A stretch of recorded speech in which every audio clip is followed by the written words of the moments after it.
Praise the Lord. ദൈവനാമത്തിന് മഹത്വമുണ്ടാകട്ടെ. എന്നെ കേൾക്കുന്ന എല്ലാ പ്രിയപ്പെട്ടവർക്കും വേഗബന്ധ കർത്താവായ യേശു ക്രിസ്തു നാമത്തിൽ ഞാൻ എൻ്റെ സ്നേഹവന്ദനങ്ങൾ അറിയിക്കുന്നു. ശലോമോൻ ഇങ്ങനെ അനേക കാര്യങ്ങൾ തൻ്റെ ജനത്തെ ബോധവൽക്കരിക്കുവാണെന്ന് നമുക്ക് തോന്നുമായിരിക്കാം. അതോ താൻ ഗ്രഹിച്ചത് അവരോട് പറയുമായിരുന്നു. എന്നാണെങ്കിലും താൻ പറയുന്ന അനേക കാര്യങ്ങൾ ഉണ്ട്. 7-ാം അധ്യായത്തിൽ പറയുന്നുണ്ട്, നല്ല പേർ സുഗന്ധ തൈലത്തെക്കാളും മരണ ദിവസം ജനന ദിവസത്തെക്കാളും ഉത്തമം. അതുപോലെ വിരുന്ന് വീട്ടിൽ പോകുന്നതിനേക്കാൾ വിലാപഭവനത്തിൽ പോകുന്നത് നല്ലത്. കാരണം എന്താണെന്നാ താൻ പറയുന്നത്? സകലരുടെ മനുഷ്യരുടെയും അവസാനം അതാ അല്ലേ ദൈവമക്കളെ? Praise God. ഇന്ന് അല്പം നേരത്തെ ചിന്തയ്ക്കായിട്ട് സഭാപ്രസംഗി 7-ാം അധ്യായത്തിൻ്റെ 11-ാമത്തെ വാക്യം, ജ്ഞാനം ഒരു അവകാശം പോലെ നല്ലത്, സകല ഭൂവാസികൾക്കും അത് ബഹുവിശേഷം. Praise God. നമ്മളതെല്ലാം സമ്മതിക്കും അല്ലേ?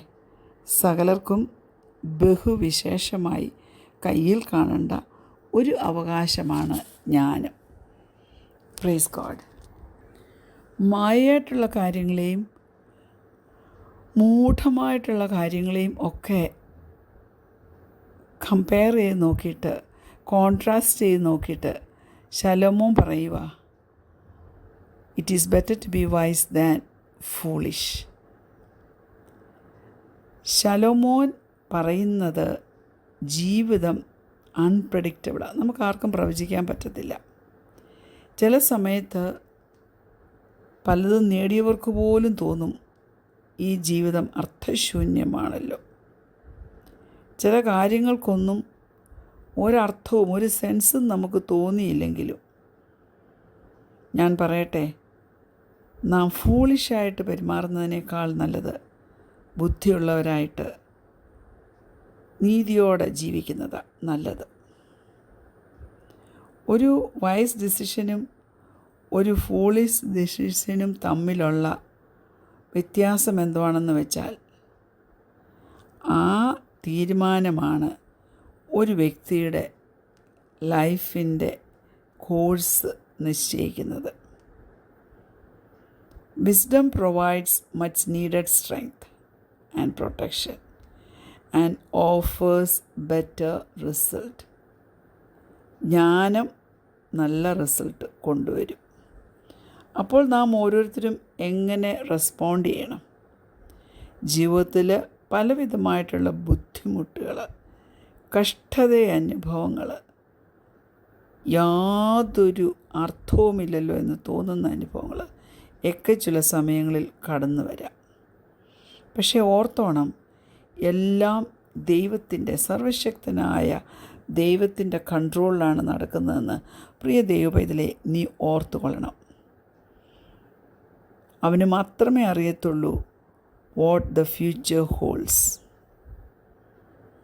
അതുകൊണ്ടാണ് നാം എപ്പോഴും നമ്മുടെ ദൈനംദിന ജീവിതത്തിൽ തീരുമാനമെടുക്കുമ്പോൾ, കർത്താവേ എനിക്ക് ദൈവീയമായൊരു ജ്ഞാനം തരണമേ എന്ന് പ്രാർത്ഥിക്കേണ്ടത്. ഒരു ഡിലമ നമ്മുടെ ജീവിതത്തിൽ വരുവാണെങ്കിൽ ബുദ്ധിപൂർവം ഒരു തീരുമാനം എടുത്തത് ഒരിക്കലും നമുക്ക് ദോഷം കൊണ്ടുവരത്തില്ല. അത് നമുക്ക് ഏറ്റവും കൺവീനിയൻ്റായി തീർന്നല്ലോ എന്നേ നമ്മുടെ ജീവിതത്തിൽ തോന്നുവാൻ ഇടയുള്ളൂ. പക്ഷേ ഓർത്തുകൊള്ളണമേ, അത് നമ്മുടെ ദൈവത്തിന് പ്രസാദകരമായ തീരുമാനമായിരിക്കണം. അറ്റ് ദ സെയിം ടൈം നമുക്ക് ഉപകാരപ്രദവുമായ ഒരു തീരുമാനമായിരിക്കണം. ഞാൻ ചോദിക്കട്ടെ, ഒരു വൈസ് ചോയ്സ് എങ്ങനെ നമുക്ക് തിരിച്ചറിയാൻ പറ്റും? Look to the infinitely wise one. സർവജ്ഞാനിയായ നമ്മുടെ ദൈവത്തെ ഒന്ന് നോക്ക്. അവൻ നമുക്ക് ഡിവൈൻ വിസ്ഡം തന്ന് നമ്മെ ഗൈഡ് ചെയ്യും. നാം അതിനു വേണ്ടി പ്രാർത്ഥിക്കണം, തിരുവചനം അന്വേഷിക്കണം. അതുകൊണ്ട് ഇന്ന് ഒരു തീരുമാനമെടുക്കുക. ദൈവമേ, ഞാൻ ചൂസ് ചെയ്യേണ്ടത് വിസ്ഡമാണ്, അല്ലാതെ ഫൂളിഷ്നെസ് അല്ല. എന്ന ഒരു ഉറച്ച തീരുമാനം എടുക്കുക. അപ്പോൾ അങ്ങനെ മാനുഷിക ജ്ഞാനം ഒരിക്കലും ദൈവം നമുക്ക് വേണ്ടി ചെയ്തു തരുന്ന ആ നീതിയെ കവച്ചു വെക്കത്തില്ല, മറികടക്കത്തില്ല. എന്താ അതിൻ്റെ അർത്ഥം? ശലോമോൻ എപ്പോഴും നീതി നടത്തുന്നതിൽ ദൈവത്തിൻ്റെ വഴി മാത്രം അന്വേഷിക്കുക എന്നത് വലിയ ഫെയറായിട്ട് കാണാത്ത അവസ്ഥ വരുത്തിയിട്ടുണ്ട്. താൻ പറയുന്നത് മൂഢതയോടെ നടന്നവർക്കും നല്ല ശവസംസ്കാരം കിട്ടിയിട്ടുണ്ട്. ദൈവത്തിൻ്റെ നിയമം തെറ്റിച്ചവർക്ക് ഒന്നും ജീവിതത്തിൽ പറ്റിയിട്ടില്ല, ഒരു ദോഷവും പറ്റാതിരിക്കുന്നത് താൻ കണ്ടിട്ടുണ്ടെന്ന് പറയുക. എന്നാൽ ദൈവത്തിൻ്റെ കൽപ്പനകളൊക്കെയും അനുസരിച്ച് നടന്നവർക്ക് കിട്ടിയിരിക്കുന്ന ട്രീറ്റ്മെൻറ്റ് അത് തൻ്റെ മുമ്പിൽ ചിലതൊന്നും ഫെയറായി താൻ തോന്നിയില്ല. താൻ അപ്പോൾ പെട്ടെന്ന് തീരുമാനിച്ചുറപ്പിച്ചു, ദൈവത്തിൻ്റെ ജ്ഞാനം, നീതി അഡ്മിനിസ്റ്റർ ചെയ്യുന്നത് നമ്മളുടെ ജീവിതത്തിൻ്റെ എല്ലാ പ്രവർത്തന മണ്ഡലങ്ങളെക്കാൾ വലുതും ശ്രേഷ്ഠവുമായ ഒരു സംഗതിയാണെന്ന്, എല്ലാ പ്രവർത്തന തീരുമാനങ്ങളെ കഴിഞ്ഞും ശ്രേഷ്ഠവും വലുതുമാണെന്ന്. എന്നാൽ ദുഷ്ടൻ തഴയ്ക്കുന്നത് നമുക്ക് കാണാൻ പറ്റും. എന്നാൽ മരണത്തിൻ്റെ കണിയിൽ നിന്ന് അവരുടെ സമ്പത്ത് ഒരിക്കലും അവരെ വിടുവിക്കുന്നതായി നമുക്ക് കാണാൻ സാധിക്കുന്നില്ല. Praise the Lord. അതുകൊണ്ട് ദൈവത്തിൻ്റെ ഫുൾ പ്ലാൻ നമ്മുടെ അല്പമായ ജ്ഞാനം കൊണ്ട് ദൈവമക്കളെ നമുക്ക് മനസ്സിലാക്കിയെടുക്കാൻ കഴിയത്തില്ല. നമുക്കൊരു കാര്യം അറിയാം, ദൈവം എപ്പോഴും നമ്മുടെ നന്മയ്ക്ക് വേണ്ടിയാണ് പ്രവർത്തിക്കുന്നത്. തിരുവചനം നമുക്കൊരു വാർണിംഗ് തരുന്നത്, നാം നമ്മുടെ ബുദ്ധിയിൽ ആശ്രയിക്കരുത്. We should not depend on our understanding. പിന്നെ നമ്മൾ എന്ത് ചെയ്യണം? We should trust God's wisdom. എന്നാൽ